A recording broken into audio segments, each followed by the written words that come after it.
अब जब आप वाहन चलाएंगे तो सबसे पहले क्या चीज चाहिए हमें? ड्राइविंग लाइसेंस चाहिए। तो ड्राइविंग लाइसेंस बनेगा कैसे? ड्राइविंग लाइसेंस जब बनता है तो सबसे पहले हमें क्या करना होता है? देखिए, ड्राइविंग लाइसेंस के लिए सबसे पहले हमें लर्निंग लाइसेंस अप्लाई करना होता है। लर्निंग लाइसेंस बोलते हैं शिक्षार्थी अनुज्ञप्ति।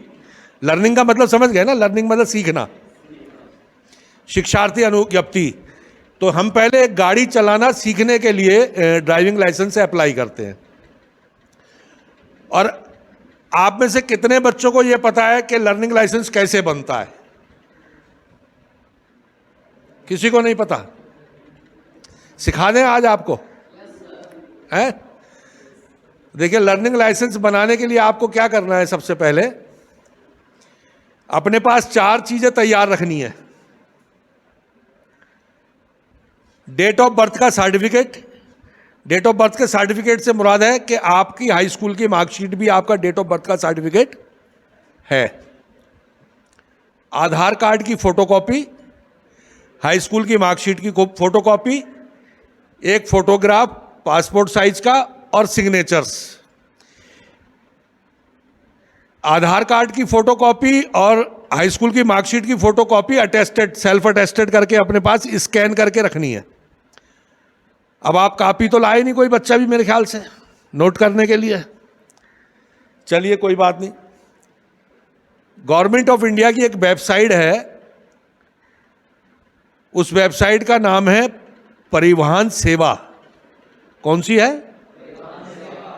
परिवहन सेवा को जब हम गूगल पे ब्राउजर पर जाकर के खोलते हैं परिवहन सेवा को, तो वहां खुलता है ministry of road transport and highway का एक पेज, और उसके टूल बार में ऊपर एक जगह लिंक आता है ऑनलाइन सर्विसेज। जब ऑनलाइन सर्विसेज को आप क्लिक करते हैं तो वहां पर बहुत सारी सेवाएं जो परिवहन विभाग द्वारा ऑनलाइन उपलब्ध कराई जाती हैं, उनकी सूची खुल जाती है। तो आपको क्या करना है? ड्राइविंग लाइसेंस रिलेटेड सर्विसेज को क्लिक करना है, तो एक नया पेज खुलेगा। उस पेज का नाम होगा परिवहन.सारथी.gov.in, यानी कि परिवहन सेवा से वो परिवहन सारथी पर ट्रांसफर हो जाएगा पेज। वो आपको सबसे पहले वहां पर स्टेट सेलेक्ट करने के लिए कहेगा। तो आपका स्टेट कौन सा है? उत्तर प्रदेश को आप सेलेक्ट करेंगे। वहां पर एक फॉर्म खुल जाएगा नया, तो वहां पर आपको सेलेक्ट करना है न्यू लर्निंग लाइसेंस। क्या करना है? न्यू लर्निंग लाइसेंस को जब आप क्लिक करेंगे तो वह आपसे आपका आधार नंबर मांगेगा। अपना आधार नंबर उसके अंदर आप डालेंगे, वो गेट ओटीपी के लिए बोलेगा। उसको जब आप क्लिक करेंगे तो आपके आधार पर जो मोबाइल नंबर लगा हुआ है उस पर ओटीपी आएगा। वो ओटीपी जैसे ही आप एंटर करेंगे तो आपका एप्लीकेशन फॉर्म सामने आपके खुल जाएगा, जिसमें आपका फोटो, आपका एड्रेस, आपका नाम, आपकी डेट ऑफ बर्थ उसमें ऑलरेडी भरी हुई होगी जो आपके आधार में है। अब आपको यह ध्यान रखना है कि आपके आधार का नाम और आपके हाई स्कूल की मार्कशीट का नाम एक होना चाहिए। क्या होना चाहिए? आपकी डेट ऑफ बर्थ जो हाई स्कूल की मार्कशीट में है वही आधार कार्ड में होनी चाहिए। और उसको प्रोसीड करते हुए जब आप फार्म को भरेंगे ब्लैंक छुटी हुई जगह को, तो उसमें वो आपसे आपकी ईमेल आईडी मांगेगा, आपका ब्लड ग्रुप मांगेगा, आपकी शैक्षिक अर्हता मांगेगा, आप कितना पढ़े हुए हैं, हाई स्कूल पास है, हाई स्कूल से कम पढ़े हुए हैं, नहीं पढ़े हुए हैं। ऐसा नहीं है कि बगैर पढ़े लिखों को लर्निंग नहीं बनता, उनका भी बनता है। वो मांगता है, वो आपको सही डिटेल वहाँ पर भरनी है। अपना ब्लड ग्रुप आपको भरना है वहाँ पर। उसके बाद ईमेल आईडी और फ़ोन नंबर भरना है आपको। तो फ़ोन नंबर कौन सा भरना है? एक फ़ोन नंबर तो उसमें ऑलरेडी आपका है जो आधार वाला है। एक फ़ोन नंबर आपको भरना है इमरजेंसी के लिए। वो आप अपने फैमिली मेम्बर्स का, मदर का, फादर का, ब्रदर्स का, किसी का भी भर सकते हैं। और उसको जब आप प्रोसीड करेंगे तो वो आपसे फ़ोटो और सिग्नेचर अपलोड करने के लिए कहेगा। और हाई स्कूल की जो सेल्फ अटेस्टेड मार्कशीट है उसको अपलोड करने के लिए कहेगा, उसको अपलोड करेंगे। वहां पर उसके बाद वाहनों का सिलेक्शन होगा कि आपको कौन से वाहन चलाने के लिए लाइसेंस चाहिए। तो एक आम व्यक्ति को कौन सा लाइसेंस चाहिए होता है चलाने के लिए? कार और बाइक का। तो उसमें कार का ऑप्शन तो आता नहीं, तो वहां पर किसका सिलेक्शन होगा? वहां पर ऑप्शन आता लाइट मोटर व्हीकल्स। अब लाइट मोटर व्हीकल्स क्या चीज है? जितने भी 4 पहिया वाहन जिनका खाली गाड़ी का वजन 7500 केजी से कम है, जितने भी 4 पहिया वाहन जिनका खाली गाड़ी का वजन 7500 केजी से कम है, वो सारे के सारे लाइट मोटर व्हीकल्स है। उसमें कार भी है, उसमें मेटाडोर भी है, उसमें छोटा हाथी का बच्चा भी है, उसमें पिकअप भी है, उसमें ट्रैक्टर भी है। तो उसको हमने भरना लाइट मोटर व्हीकल। अब टू व्हीलर में वहां आपको 3 ऑप्शन मिलेंगे। टू व्हीलर में एक ऑप्शन मिलेगा आपको टू व्हीलर विदाउट गियर, एक दूसरा ऑप्शन मिलेगा टू व्हीलर विद गियर, तीसरा ऑप्शन मिलेगा टू व्हीलर इनवैलिड कैरिज। तो इसमें आप कौन सा भरेंगे?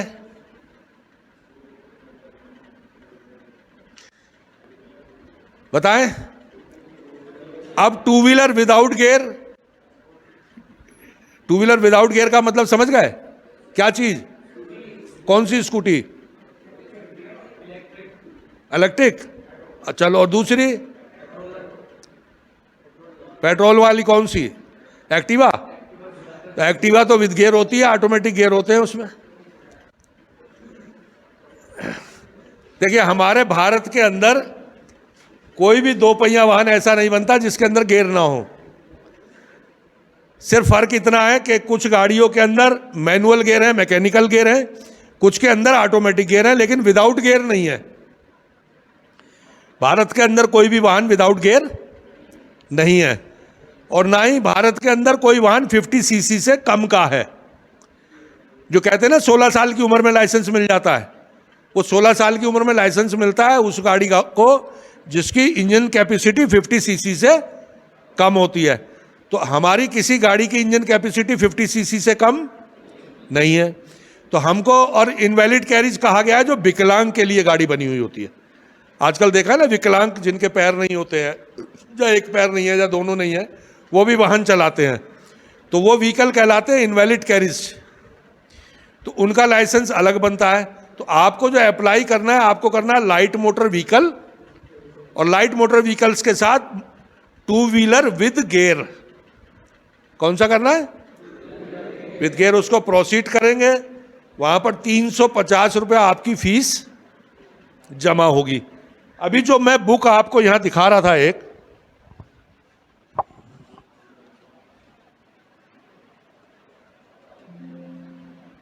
ये वाली,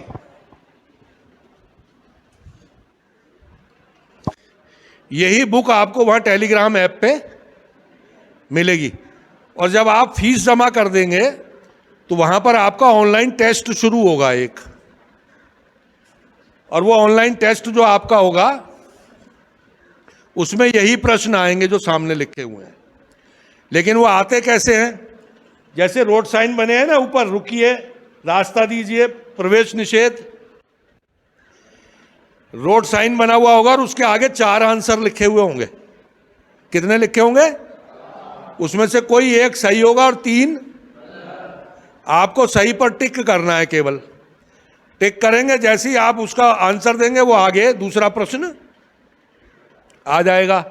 20 प्रश्न आते हैं, 20 में से 12 सही करने होते हैं। अगर 12 सही हो गए तो आप पास, और आपका लर्निंग लाइसेंस आपके मोबाइल में हाथ के हाथ जनरेट एक लिंक आएगा, आप उसको क्लिक करिए, आपका लाइसेंस मिल गया। और अगर आप फेल हो गए तो जो 350 रुपये आपने जमा करे थे वो समाप्त। फिर उसके 15 दिन बाद आप दोबारा अप्लाई कर सकते हैं।